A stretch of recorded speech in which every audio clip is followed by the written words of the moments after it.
Hello everyone, आप सबका मैं फिर से स्वागत करती हूँ स्टडी विद गिरी सिस्टर्स में, जहाँ पे हम WB सॉल्यूशंस लेकर आते हैं। और WB क्लास 10th का हिंदी मीडियम के लिए मैंने जो वीडियो स्टार्ट किया था उसमें चैप्टर 1 ही हम कंटिन्यू कर रहे थे। ये चैप्टर काफ़ी बड़ा है और एक्सरसाइज 1.3 तक हमने कंप्लीट कर लिया था। तो आज की इस वीडियो में हम एक्सरसाइज 1.4 करेंगे और इसमें कुछ डिफरेंट सीखेंगे। तो चलो स्टार्ट करते हैं एक्सरसाइज 1.4। और इससे पहले एक और बात बता दूं कि अगर आपने हमारा चैनल सब्सक्राइब नहीं किया है तो प्लीज़ कर लीजिए, क्योंकि इसमें हिंदी इंग्लिश मीडियम के बच्चों का पूरा ध्यान रखा जाता है और सारे सोल्यूशन को प्रोवाइड कराया जाता है। ये आपके लिए फ्री ऑफ कॉस्ट है। आप अगर ट्यूशन्स कहीं जाते हैं तो आपको काफ़ी महंगा पड़ता है, साथ में आपकी टाइम भी किलिंग होती है। यहाँ पे आप फट से कहीं से भी वीडियो निकाल कर वहाँ से आप देख सकते हैं। तो अगर आपको हमारा सोल्यूशन पसंद आ रहा है और हेल्पफुल है तो प्लीज़ लाइक ज़रूर कीजिए और साथ ही साथ शेयर भी कीजिए ताकि बाकी भी बच्चे इससे हेल्प ले सकें। तो चलो स्टार्ट करते हैं एक्सरसाइज 1.4। ओके, तो आज की इस वीडियो में हम कवर करने वाले हैं श्रीधर आचार्य सूत्र या फॉर्मूला। तो देखो, जो भी हमने अभी तक सीखा है समीकरण समाधान करना, डिफरेंट टाइप के समीकरण आपने सीखे होंगे। तो उसमें कभी कभी क्या होता है कि जो मूल या फिर जो एक्स का मान जल्दी नहीं निकल पाता है, तो उसके लिए हमें क्या करना है। श्रीधर आचार्य ने एक बहुत ही ईजी फॉर्मूला दिया जिससे हम डायरेक्टली मूलों को निकाल सकते हैं। ठीक है, तो वही फॉर्मूला मैं आप लोग को आज बताने वाली हूँ। ठीक है, तो इसमें एक फॉर्मूला होता है एक्स। अगर एक्स का मान हम क्या करते हैं, अगर कोई भी मान लेते हैं कि इस तरीके से एक समीकरण है आपका समीकरण, तो जो स्टैंडर्ड फॉर्म होता है समीकरण का वही मैं दिखा दूँ। स्टैंडर्ड फॉर्म आप लोग को पता है, ax² plus bx plus c बराबर 0। अब ax की जगह पे कुछ भी हो सकता है। मान लो ऐसे 3x² मान लो 3x² plus 2x plus 6 is equal to 0। तो ये एक क्या है, एक समीकरण है। और इस समीकरण को अगर समाधान करना होगा तो जरूरी नहीं कि हमेशा इसका फैक्टर निकल जाए। मिडिल टर्म फैक्टर से आप इसको इजीली x का मान निकाल सकते हैं, लेकिन कभी कभी क्या होता है कि बड़ा ही डिफिकल्ट हो जाता है और उसका वैल्यू नहीं निकल पाता है, इमेजिनरी, और किसी भी तरीके से वो निकलना मुश्किल हो जाता है। तो श्रीधर आचार्य ने एक डायरेक्ट फॉर्मूला दिया है। अगर आपका इस तरीके का समीकरण है, क्वाड्रेटिक फॉर्म में है, ठीक है, तो आप इसका एक मूल निकालना या फिर समाधान करना, डायरेक्ट x का वैल्यू निकाल सकते हैं फॉर्मूले से कि minus B plus minus root under b² minus 4ac divided 2a। ठीक है, 2a। अब आप देखो कि यहाँ पे जो b है ना, ये वाला b को इंडिकेट कर रहा है। ठीक है, 4ac, a यहाँ पे इसको इंडिकेट कर रहा है और c यहाँ पे इसको इंडिकेट कर रहा है। ठीक है, डिवाइडेड 2a क्या है, 2 इंटू a का मान यहाँ से ले सकते हैं। ठीक है, तो इसी को कहते हैं डायरेक्ट हम यहाँ से x का मान निकाल सकते हैं। तो जैसे यहाँ पे एक मैंने ले लिया है, ठीक है, एक समीकरण ले लिया है। अब मुझे यहाँ से x का मान निकालना है डायरेक्टली श्रीधर आचार्य फॉर्मूला से। तो हम x बराबर क्या लिखेंगे, माइनस b। देखो कि यहाँ पे b कहाँ है, b यही होता है ना, ax² plus bx plus b। तो b का मान यहाँ पे क्या है, 2 है। तो माइनस b के जगह पे हम -2 पुट करेंगे क्योंकि माइनस तो पहले से था। ठीक है, plus minus root under b² मतलब कि 2 का स्क्वायर 4 माइनस 4ac। ठीक है, तो 4 इंटू a का मान यहाँ पे 3 है और c का मान यहाँ पे 6 है। ठीक है, बाय 2 इंटू a का मान यहाँ पे कितना है, 3 है। तो हम यहाँ से क्या कर सकते हैं, यहाँ से निकाल सकते हैं, लेकिन इसमें भी कुछ शर्तें होती हैं कि इसका मान इमेजिनरी नहीं होना चाहिए, वास्तविक ही होना चाहिए। तो वो हम आगे पढ़ेंगे। तो इसको हम सॉल्व करके x का मान हम इजीली निकाल सकते हैं, लेकिन इसके लिए भी कुछ शर्तें होती हैं। ठीक है, तो बहुत ईजी, अगर कोई भी समीकरण का समाधान तो मिलना ही मिलना है, लेकिन हमें यहाँ पे ध्यान रखना होगा कुछ बातों का, वो भी मैं यहाँ पे बता देती हूँ। ठीक है, अब यहाँ पे अगर इस तरीके का फॉर्मूला हो जहाँ a नॉट इक्वल टू 0, अगर a का मान 0 हो गया तो ये क्वाड्रेटिक इक्वेशन नहीं रह जाएगा, ये एक लीनियर फॉर्म में आ जाएगा, लीनियर इक्वेशन। ठीक है, तो क्वाड्रेटिक इक्वेशन के लिए स्क्वायर का फॉर्म पहले होना ही चाहिए। ठीक है, तो इसीलिए a नॉट इक्वल टू 0 होना चाहिए। ठीक है, तो अब हमें जो मूल मिलेंगे वो कैसे मिलेंगे, अगर ये जो अंदर वाला है ना, अंदर वाला जो है b² माइनस 4ac, इसको कहते हैं डिस्क्रिमिनेंट। पहले मैं इसको इंडिकेट कर दूं, एक मिनट। अच्छा, अब आपको ध्यान देना होगा कि जब भी हम किसी इक्वेशन को सॉल्व करते हैं, किसी समीकरण को सॉल्व करते हैं, तो उसका 2 मान निकलता है, x का 2 मान निकलता है। ठीक है, तो हमेशा ही 2 मान निकलता है और दोनों मान कब वास्तविक होंगे, कब समान होंगे, यहाँ से हम डिस्क्रिमिनेंट से निकाल सकते हैं। हम यहाँ पे ये जो अंदर वाला है ना b² माइनस 4ac, इसे डिस्क्रिमिनेंट या निरूपक कहा जाता है। ठीक है, अब अगर b², इसका रूल है, पहला रूल है, अगर b² माइनस 4ac का मान 0 के बराबर हो, अर्थात जो d है, डिस्क्रिमिनेंट है, वो बराबर 0 हो, तो जो मूल होंगे, दोनों मूल, क्योंकि हमेशा 2 मूल निकलते हैं, 2 मान निकलता है x का, तो जो दोनों मूल होंगे वो क्या होंगे, वास्तविक और समान। अब वास्तविक का क्या मतलब है और काल्पनिक का क्या मतलब है या फिर इमेजिनरी का क्या मतलब है। वास्तविक जो रियल नंबर हमें दिखता है, जो रियल नंबर आपने क्लास 9 में पढ़ा था, वो जो वही वास्तविक नंबर है, ठीक है। और इमेजिनरी नंबर को आई से प्रकट किया जाता है, जो कि आपके सिलेबस में नहीं है। तो जब बी स्क्वायर माइनस 4ac ये अंदर वाला का जो मान है वो 0 के बराबर होगा, इसका मतलब डिस्क्रिमिनेंट हमारा 0 होगा, तो जो हमें मान मिलेगा वो क्या होगा, वास्तविक और समान होगा, ठीक है। दूसरा रूल है, अगर B square minus 4ac greater than 0 या फिर डी ग्रेटर देन, या कर सकते हैं हम डी ग्रेटर देन 0 हो, डिस्क्रिमिनेंट 0 से बड़ा हो, ठीक है। मतलब इसका जो मान आए ना वो माइनस में ना आए, हमेशा 0 से बड़ा है। बी स्क्वायर माइनस 4ac ये रूट के अंदर की बात कर रही हूँ मैं, इसका जो मान है वो हमेशा 0 से बड़ा है, तो हमें वास्तविक मिलेगा। जो दोनों मूल मिलेंगे वो वास्तविक तो मिलेंगे, साथ में ही वो समान नहीं मिलेंगे, असमान मिलेंगे, असमान, ठीक है। 3 नंबर इसे आपको एकदम याद कर लेना है। तीसरा है कि अगर बी स्क्वायर माइनस 4ac इसका मान छोटा है 0 से, या डी शॉर्ट में कह सकते हैं इन शॉर्ट कि अगर डी छोटा है 0 से, तो जो मान हमें मिलेगा दोनों मूलों का जो वैल्यू होगा वो वास्तविक नहीं होगा, ठीक है, अवास्तविक होगा, या मतलब इमेजिनरी होगा, ठीक है, वास्तविक नहीं होगा, वास्तविक नहीं होगा तथा बस वास्तविक होगा ही नहीं, तो मान समान और असमान की बात ही नहीं आती है। तो इसका जो मान होगा वो तो रियल होगा ही नहीं, ठीक है, वो इमेजिनरी होगा, जो कि इमेजिनरी का यहाँ पे कोई भी एग्जिस्टेंस नहीं है। तो बस हमें ये चीज़ याद रखना है कि इसका जो मान है वो बराबर अगर 0 होगा तो वास्तविक और समान मिल जाएगा, क्योंकि ये पूरा 0 पार्ट हो जाएगा, ठीक है, ये पार्ट पूरा हमारा 0 हो जाएगा, तो यहाँ से हम इजिली डिवाइड कर सकते हैं, तो हमारा मान वास्तविक और समान आ सकता है। एक्स का 2 मान जो आता है वो एक तो रियल नंबर होगा 1 2 3 4 5, या फिर माइनस में रियल नंबर फिर माइनस भी आता है, ठीक है, और समान होगा। दूसरा, अगर ये ग्रेटर देन 0 होगा, इसका मान अगर 0 से ज़्यादा आ गया तो वास्तविक होगा, मतलब कि रियल नंबर के फॉर्म में ही आएगा आंसर, लेकिन असमान होगा, दो जो वैल्यू आएंगे दोनों अलग अलग हो सकते हैं, जैसे एक 2 हो तो एक -2 भी हो सकता है, ठीक है, इस तरीके से। ओके, अगर इसका मान लेस देन 0 होगा, मतलब 0 से कम होगा, तो ये बिल्कुल वास्तविक नहीं रहेगा, काल्पनिक हो जाएगा, ठीक है, इमेजिनरी हो जाएगा, और इमेजिनरी का कोई यहाँ पे एग्जिस्टेंस नहीं है क्लास 10th के लिए, आगे जाएंगे 11 12 में आगे पढ़ना है, ठीक है। तो इसी तरीके से आपको ये श्रीधराचार्य का जो सूत्र है, फॉर्मूला है, इसको तो पहले रट ही लेना है और इसको भी अपने दिमाग में बैठा लेना है। रटने वाला कोई भी चीज़ नहीं है, अगर आप इसको समझ जाओगे तो ज़्यादा अच्छे तरीके से आप इसको कर सकते हैं। तो चलो अब करते हैं एक्सरसाइज। होप आप लोग को ये 8 मिनट बोर ना लगा हो, अगर बोर लगी तो प्लीज़ थोड़ा सा स्पीड को आप बढ़ा के भी देख सकते हैं, लेकिन समझना बहुत ज़रूरी है आगे के चैप्टर्स को करने के लिए, ठीक है। तो चलो अब स्टार्ट करते हैं हम अपना एक्सरसाइज 1.4। ओके, तो आप देख सकते हैं ये एक्सरसाइज 1.4 में आप देख सकते हैं पहला ही जो क्वेश्चन है 4x square plus 2x minus 1 और 2x plus 1 is equal to 4x into 2x minus 1।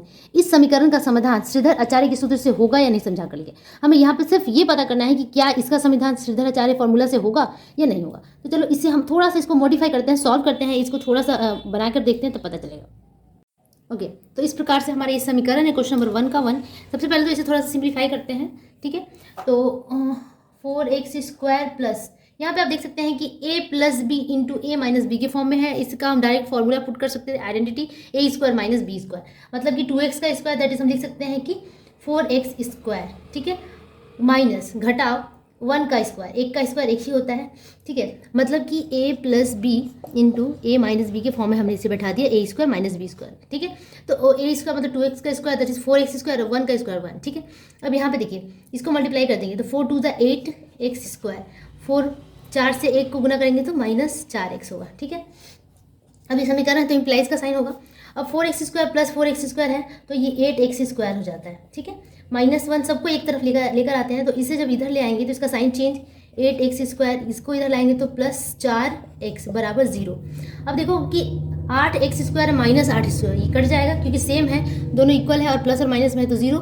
अब ये क्या हो गया, बन के आ गया 4x 4x -1, ठीक है। तो अब ये देखो कि क्वाड्रेटिक इक्वेशन नहीं है। जब मैंने श्रीधराचार्य फॉर्मूला बताया था तब आपको बोला था कि फॉर्मूला हमेशा क्वाड्रेटिक फॉर्म में होना चाहिए, मतलब उसका मिनिमम पावर 2 होना चाहिए तभी वो बन सकता है, मतलब मैक्स जो पावर 2 ही होना चाहिए, एक्चुअली में क्वाड्रेटिक फॉर्म में ही होना चाहिए तभी हो सकता है। लेकिन यहाँ x का पावर कुछ भी नहीं, इसका मतलब यहाँ 1 छुपा हुआ है, ये लीनियर फॉर्म में है। तो जब ये लीनियर फॉर्म में है तो हम इसका श्रीधराचार्य से इसका जो समाधान है वो नहीं निकाल सकते, इसका तो डायरेक्ट निकल जाएगा, ठीक है। तो हम यहाँ पे यही लिखेंगे कि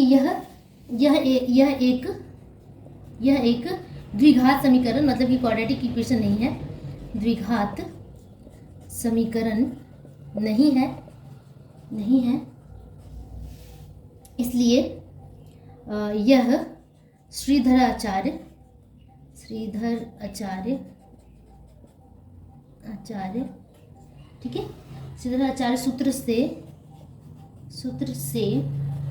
संभव नहीं है। ठीक है, तो यह श्रीधर आचार्य सूत्र से संभव नहीं है। अब चलो आगे के क्वेश्चन में बढ़ते हैं। ओके, तो आप क्वेश्चन नंबर 2 देख सकते हैं कि श्रीधर आचार्य सूत्र का प्रयोग क्रम किस प्रकार से समीकरण को कर सकते हैं, किस प्रकार के समीकरण को सॉल्व कर सकते हैं श्रीधर आचार्य का प्रयोग, इसे समझा कर लिखिए। मतलब कि जो श्रीधर आचार्य का प्रयोग है हम किस तरह के समीकरण के साथ ही कर सकते हैं, क्या तो उसे हमें बता।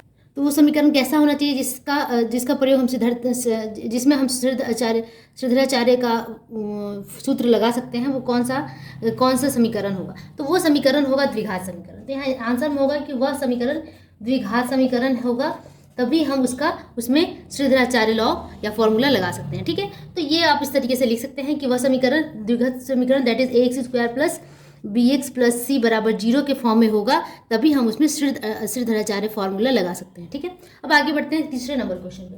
तीसरे नंबर क्वेश्चन में क्या कह रहा है कि 5x square plus 2x minus 7 को श्रीधर आचार्य के प्रयोग करके x का मान अगर इतना पाएगा तो k का मान कितना है। एक बार मैं क्वेश्चन दिखा दूँ पहले।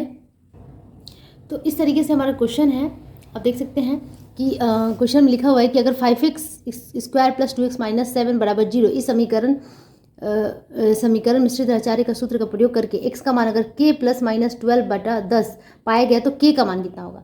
तो हमें पहले तो क्या करना होगा, इस फॉर्मूला से हमें श्रीधर आचार्य फॉर्मूला से पहले उसका मूल निकालना होगा, मतलब x का मान निकालना होगा, और उस x के मान को इसके साथ कंपेयर करके हमें k का मान निकालना होगा, क्योंकि जो x का मान ये आएगा वही x का मान ये भी होगा।